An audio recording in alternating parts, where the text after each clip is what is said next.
নমস্কার বন্ধুরা, জ্যোতিষটিকেতে আপনাদের সবাইকে স্বাগত জানাই। প্রিয় মীন রাশির বন্ধুরা, আপনাদের এখন শনির সাড়ে সাথী চলছে। শনিদেব বর্তমানে আপনার রাশিতেই গোচর করছেন। ৩রা জুন ২০২৭ পর্যন্ত আপনার রাশি এবং প্রথম ভাবেই অবস্থান করবেন। ৩রা জুন তিনি আপনার রাশি থেকে বেরিয়ে মেষ রাশিতে অর্থাৎ আপনার রাশি থেকে দ্বিতীয় ভাব তথা ধনভাবে প্রবেশ করবেন। সেখান থেকে তিনি নিচস্থ হচ্ছেন। সাড়ে সাতের দ্বিতীয় পর্যায় শেষ হয়ে যাবে ঠিকই আপনার, কিন্তু শনি নিচস্থ হয়ে যাবেন। তৃতীয় পর্যায়ে শনি নিচস্থ হওয়া আপনার সৌভাগ্যের ওপর বড় ধরনের সমস্যার কারণ কিন্তু হতে পারে। কারণ তৃতীয় পর্যায়ে সাধারণত কিন্তু অনেক কিছু দেওয়ার সময় হয়, কিন্তু সেখানে যদি শনি নিচস্থ থাকে তাহলে সৌভাগ্যের ওপর বাধা সৃষ্টি করবে। তাই সেই বিষয় নিয়ে আলোচনা করব আজকে। এর জন্য কি প্রতিকার সেটাও আজকে বলবো। এছাড়াও জুলাই থেকে ডিসেম্বর ২০২৬ পর্যন্ত আপনার সময় কেমন যাবে, তারপর ৩রা জুন ২০২৭ পর্যন্ত কি হবে, তার পরবর্তী অবস্থা আপনার পরিস্থিতি কেমন থাকবে, সব বিষয় নিয়ে আজকে আলোচনা করব। চলুন বিস্তারিত যাওয়া যাক। তার আগে বলে রাখি, আজকের এই বিশ্লেষণটি জন্মরাশি চন্দ্ররাশির ওপর ভিত্তি করে তৈরি করা। আপনারা যারা নিজেদের বাচ্চাদের প্রেডিকশন করাতে চাইছেন, জন্মকুণ্ডলী বিচার করাতে চাইছেন, তারা অবশ্যই আমার হোয়াটসঅ্যাপ নাম্বারে যোগাযোগ করে নেবেন। হোয়াটসঅ্যাপ নাম্বারটা এই ভিডিওর ডেসক্রিপশনে দেওয়া থাকবে। চলুন তাহলে বিস্তারিত আলোচনা শুরু করি। আপনার মীন রাশির জন্য শনিদেব লাভেশ এবং ব্যয়েশ অর্থাৎ লাভ ভাবেরও অধিপতি এবং দ্বাদশ ভাবেরও অধিপতি। বর্তমানে তিনি আপনার রাশি থেকে প্রথম ভাবে অবস্থান করছেন। দ্বাদশ ভাবের অধিপতি যখন রাশিতে থাকেন তখন কিছু বিষয় ঘটে থাকে, যা হয়তো আপনার জীবনেও ঘটছে। কমেন্ট করে কিন্তু অবশ্যই জানাবেন। দ্বাদশ ভাব হচ্ছে ব্যয়, দুশ্চিন্তা, কোর্ট কাচারি, আইনি সমস্যা, হাসপাতালের খরচ, এসবের কিন্তু ভাব। তাই আপনার অপ্রয়োজনীয় খরচ কিন্তু বেড়ে যেতে পারে। পরিবার বা আপনজনদের পিছনেও অনেক খরচ হতে পারে। হাসপাতাল, স্বাস্থ্যজনিত ব্যয় বাড়তে পারে। মানসিক দুশ্চিন্তা থাকবে। আপনার মধ্যে আলস্যের প্রবণতা আসতে পারে। আজকের কাজ কাল করব, কালকের কাজ পরশু করব, এই অভ্যেসই আপনার সবচেয়ে বড় শত্রু হতে চলেছে। অনেকের কোর্ট কাচারি বা আইনি সমস্যার মুখোমুখি কিন্তু এখন হতে হচ্ছে। আবার অনেকের দাম্পত্য জীবনেও সমস্যা দেখা দিচ্ছে। মায়ের সঙ্গে সম্পর্কিত কষ্ট বা সমস্যা অনেকের জীবনে আসছে। আপনি যতই পরিশ্রম করুন না কেন, তার সঠিক ফল কিন্তু পাচ্ছেন না। 3 দিনের কাজ করতে কিন্তু আপনার প্রায় লেগে যাচ্ছে 13 দিন। প্রতিটি কাজে দেরি হচ্ছে, মানসিক সমস্যা হচ্ছে, মানসিক চাপ চলছে। অনেক মীন রাশির মানুষদের ঘুমের সমস্যাও হচ্ছে।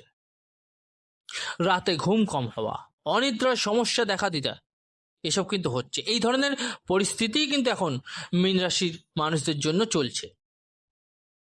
কিন্তু 27শে জুলাই ২০২৬ সালে শনি বক্রী হতে চলেছে, অর্থাৎ আর কিছুদিন পরেই শনিদেব বক্রী হতে চলেছেন।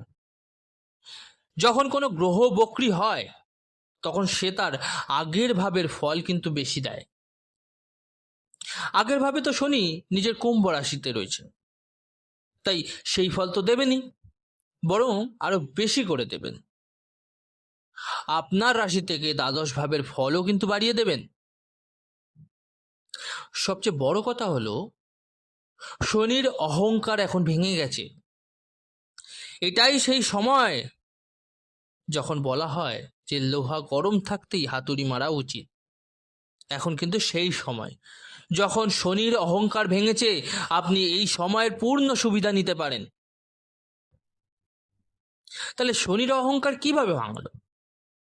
শনি আপনার মীন রাশিতে অবস্থান করছেন, আর আপনার রাশির অধিপতি বৃহস্পতি 2রা জুন তার উচ্চ রাশি কর্কটে প্রবেশ করেছেন, যা আপনার রাশি থেকে পঞ্চম ভাব। সেখান থেকেই তিনি কিন্তু নবম দৃষ্টিতে শুধু শনিকেই দেখছেন না, নিজের রাশি মীনকেও দেখছেন। জ্যোতিষশাস্ত্রে কিন্তু একটা নিয়ম আছে, কোন গ্রহ যদি তার নিজের রাশিকে দেখে বা নিজের রাশিতে অবস্থান করে, তবে সে কিন্তু শুভ ফল প্রদান করবেই করবে। বৃহস্পতির দৃষ্টি শনি এবং মীন রাশির ওপর পড়ায় কিন্তু তিনি শনিকে বাধ্য করছেন যে অত্যন্ত শুভ ফল দিতে। এখন মীন রাশির অনেক মানুষের ঋণ বা লোন হয়েছে, অনেকেই ঋণ নিয়ে সমস্যায় জর্জরিত, কর্মজীবনে পরিবর্তন হচ্ছে, চাকরিতে সমস্যা হচ্ছে, অনেকেই বাধ্য হয়ে আপোষ করে হয়তো চাকরি করছেন, অনেকেই নিজের যোগ্যতার মতো চাকরিগুলো পাচ্ছেন না, কারো চাকরি চলে গেছে, অনেক চেষ্টা করেও নতুন চাকরি কিন্তু আর হচ্ছেন। ব্যবসা আগে খুব ভালো চললেও 7.5 পরে হঠাৎ কিন্তু আপনার আয়ের পথ বন্ধ হয়ে গেছে, অথচ দেখুন খরচ আপনার ক্রমাগত বেড়েই চলেছে, সবকিছু সামলানো কঠিন হয়ে পড়েছে। কিন্তু একটা বিষয় মনে রাখবেন, শনি বক্রী হচ্ছেন, বৃহস্পতির দৃষ্টি শনির ওপর রয়েছে। এখন কি হবে? লাভ ভাবের অধিপতি আপনার রাশিতেই রয়েছেন। লাভ কে দেয়? লাভ বেশি দেয়। টাকা কে দেয়? দ্বিতীয় ভাব, অর্থাৎ আপনার সঞ্চিত অর্থ দেয়। কিন্তু লাভ তো একাদশ ভাব থেকে আসছে, আর সেই একাদশ ভাবের অধিপতি আপনার রাশিতেই কিন্তু অবস্থান করছেন। তাহলে দেখুন কি করতে হবে একটু বুঝুন। আলস্য ছেড়ে দিন, কাজ ফেলে রাখার অভ্যেস আপনাকে ছাড়তেই হবে। নিজের 100%-এরও বেশি আপনাকে পরিশ্রম কিন্তু করতে হবে, তাহলে দেখবেন আপনি ফল ভালো পেতে শুরু করেছেন। কারণ বৃহস্পতির দৃষ্টি রয়েছে, এই শুভ সময় ডিসেম্বর পর্যন্ত থাকবে, কাজে লাগান। ডিসেম্বরের পর শনি ধীরে ধীরে মেষ রাশির দিকে অগ্রসর হবেন। শনি যেমন ধীর গতির গ্রহ, তাই রাশি পরিবর্তনের আগেই নতুন রাশির প্রভাব কিন্তু দিতে শুরু করেন। তাই বলা যায় 7.5-এর দ্বিতীয় পর্যায় থেকে আপনি বেরিয়ে এসছেন, কারণ জুলাইয়ে শনি বক্রী হয়ে কুম্ভ রাশির ফল বাড়াবেন। আর দেখবেন ডিসেম্বরের পর কিন্তু মার্গী হয়ে ধীরে ধীরে মেষ রাশির দিকে অগ্রসর হবেন। তাই এখন থেকেই তৃতীয় পর্যায়ের জন্য আপনাকে প্রস্তুতি নিতে হবে। তবে আপনাদের বলে রাখি, আপনাদের জন্মকুণ্ডলীর সাথে অষ্টবর্গ চার্ট কিন্তু অবশ্যই আপনাদের একবার যাচাই করিয়ে নেওয়া উচিত হবে। আর এর পরবর্তীতে শনি আপনার কি ধরনের অবস্থান করছেন সেটা আপনার জেনে নেওয়া উচিত। তাতে আপনি বুঝতে পারবেন আগামী দিনটা আপনার কেমন যেতে পারে, যাতে যদি কোনো রকম অসুবিধা থাকে, শনি নিচস্থ হয়ে যায়, তাহলে আপনি তার প্রতিকার, তার রেমেডিস ইউজ করতে পারবেন, যাতে আপনি ভালো ফল পান। তবে এখানে বলে রাখি যে আপনি শনির জন্য কি করবেন, সব সময় আলস্য এড়িয়ে চলুন, কঠোর পরিশ্রম করুন, তাহলে শনি কিন্তু আপনাকে লাভ দেবেই দেবে। শনি বিদেশ যাত্রা, বিদেশে স্থায়ী হওয়া, সম্পত্তির সুখ, বিবাহিত জীবনের সুখ, কর্মজীবনের উন্নতি, যাদের চাকরি নেই তাদের ভালো চাকরি, ব্যবসায় উন্নতি, বাড়ি ও গাড়ি সুখ সবই দিতে পারেন। আর একটা বিষয় মাথায় রাখতে হবে, যদি খরচ নিয়ন্ত্রণে রাখতে পারেন তাহলে অর্থ আসার ক্ষেত্রে কিন্তু আপনার কোনো সমস্যা হবে না। এবার বলি, আপনাদের প্রথমেই বলেছিলাম যে প্রতিকার বলবো, তো দ্বাদশ ভাবের প্রতিকার করতে হবে আপনাকে কিন্তু, কারণ এইভাবেই আপনার অযথা খরচ, স্বাস্থ্য সমস্যা, অর্থ যদি সঞ্চয় হচ্ছে না সেটা, তারপরে আপনার নানা ধরনের যে সমস্যাগুলো হচ্ছে সেগুলোর কারণ হচ্ছে এই দ্বাদশ ভাব। দ্বাদশ ভাব এবং শনি অনাথ আশ্রম এবং বৃদ্ধাশ্রমের প্রতিনিধিত্ব করেন। তাই আপনি প্রতি শনিবার অনাথ আশ্রম বা বৃদ্ধাশ্রমে নিজের সামর্থ্য অনুযায়ী কিছু সহযোগিতা করে আসুন। আপনি এরকম করতে পারেন, কাপড় জামা, ওষুধ, ফল ফুল, খাবার দাবার যা ইচ্ছা আপনি দান করতে পারেন। যেদিন থেকে দেখবেন এটা শুরু করছেন সেদিন থেকেই আপনার জীবনে কিন্তু অসাধারণ পরিবর্তন আসবে, এটা লিখে রাখুন। সমস্ত নেতিবাচকতা দূর হবে, আপনার অত্যন্ত শুভ ফল পাবেন।